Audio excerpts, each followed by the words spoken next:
ఒక 4 తీసుకున్నాను, పెద్ద సైజు. పుదీనా, చిన్న పుదీనా కట్ చేసి శుభ్రంగా ఒలిచి పెట్టుకున్నాను. తర్వాత కొత్తిమీర. ఇవే వేరే వాళ్ళకి టేస్ట్ని ఇస్తాయి అన్నమాట, మంచి స్మెల్.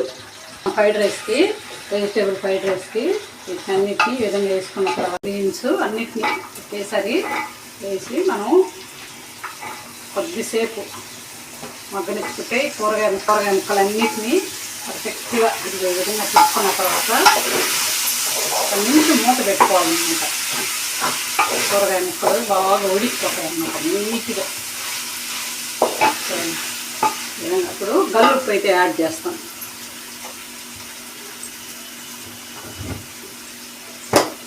చూడండి, మన రుచికి సరిపడినటువంటి గల్లుప్పు. ధనియాల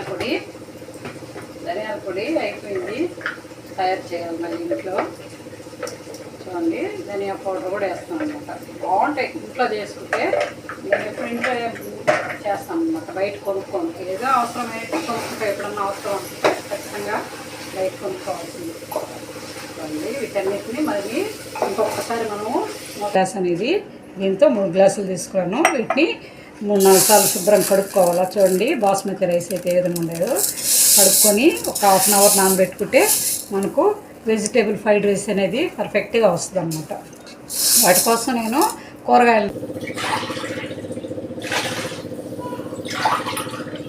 5 గ్లాసుల వాటర్ చక్కగా దీంట్లో యాడ్ చేశాను. వీటన్నిటిని బాగా వాటర్ అన్నిటిని బాగా తెల్లనివ్వాలి. 5 గ్లాసుల వాటర్ అయితే యాడ్ చేశాను. ఇప్పుడు ఉప్పు అవి సరిగ్గా ఉండాలి చూసి టేస్ట్ చేస్తాను.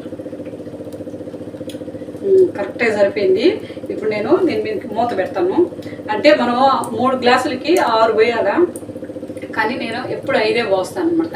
అంటే అన్నము పొడిగా రావాలంటే అట్లా పోసుకోవాలా, ఎవరిష్టం వాళ్ళదనమాట.